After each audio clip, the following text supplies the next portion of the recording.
Good evening, everyone. It's Hanifa Menon from hearthealthbrainhealth.com, encouraging healthy grieving and mindful actions.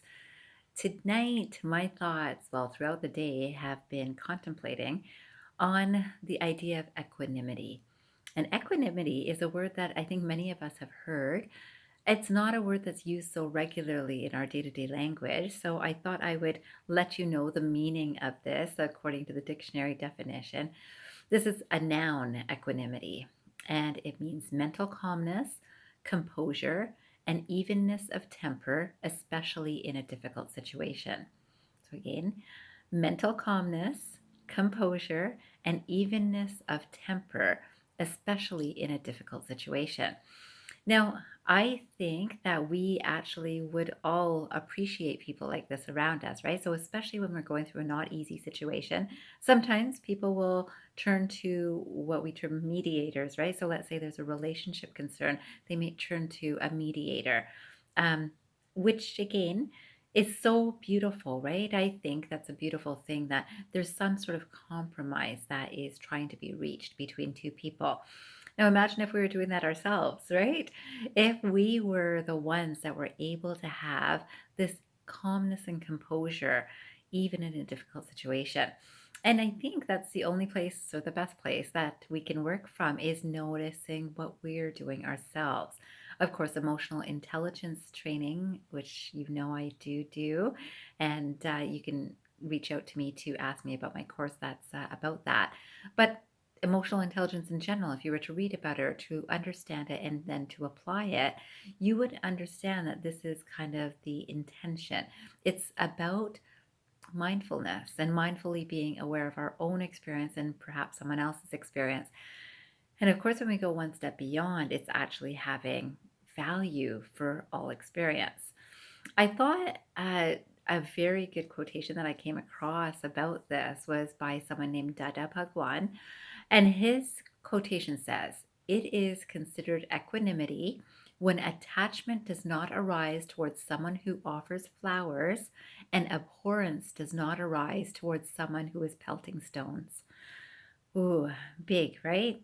So think it is considered equanimity when attachment does not arise towards someone who offers flowers and abhorrence does not arise towards someone who is pelting stones.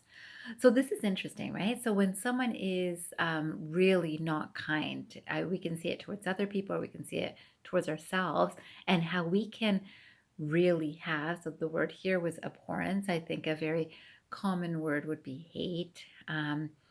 Really strong dislike, a strong opinion, a judgment, all of those things are the same idea or energy as abhorrence. And in that, it takes away our power. And again, mindfulness and consciousness development actually helps us realize this, that this actually takes away our power rather than brings on a power. Now, raising our consciousness does bring on a power. And then there's the equal idea of not being attached to something really positive. So what happens in life? This is what majority of people do, we do, right? That when someone does something really good for us, we're just so happy and we're so attached to, wow, this person was great. They speak well to us, or they think well of us, or they act well towards us.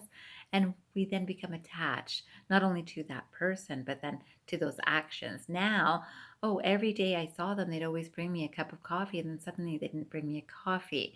And there became an attachment to the thing that was really good, that was just an action and should be appreciated, but not attached to. Same thing for something that you do not like. If you are repeatedly talking about this is what I don't like, and this is what's not good about this, and this is what these are the types of people I really don't like, and they shouldn't do this, and all of that is not equanimity. And again, it takes away power. I came across this beautiful quotation also by Albert Einstein. And I think this really puts it into a nutshell, too. This quotation says, "Few people are capable of expressing with equanimity opinions which differ from the prejudices of their social environment. Most people are incapable of forming such opinions." And that was an essay that he had written to Leo Bick in 1953. 1953. And it's so interesting that his mind was able to see that, yeah, in a situation where there's prejudices in the social environment. And then expressing with equanimity is a skill that is not acquired easily, but certainly not um, acted upon easily, right? So most people will be reactive in those situations that this isn't right and you shouldn't be doing this. We all do this, right? And even when something is not right, it's truly, factually not right. It's how we express the not rightness and what kind of reasoning that we can follow it up with. And you know that every really great leader has looked at things with this intention of equanimity. And I would love for you to think from a simple perspective for all of us. Think of one situation where you know that you're not in agreement with someone else. Someone is saying something that differs strongly from your opinion. And it could reflect prejudices of a group or a society or the world or anything, but you're not in agreement with it. How do you speak about it? Because to match something that is really opposing your view with a strong, you should think this, you should be this, you should do this. So, this happens in whether churches, religious institutions, communities of any sort, groups of any sort. Anytime you get together, you will find that there's going to be a strong opinion of the majority of something. And you might be one day on the side of the minority. And how do you express yourself in that time? This I would love for you to sit and think about for 5 minutes after this video to see, do I have a situation in my life that I strongly disagree with someone? And I think I'm right, and I know they think they're right. How is it I interact with this person or this group about this situation? I'd love for you to do that for 5 minutes and flex your muscle of equanimity. And I want to finish with this last quotation. This quotation says, "Equanimity is calamity's medicine." Equanimity is calamity's medicine. And this, I strongly believe that if we can have this perspective of equanimity, when calamities strike, this is the medicine that heals. Okay, so I leave you with that thought. I hope you have a wonderful night.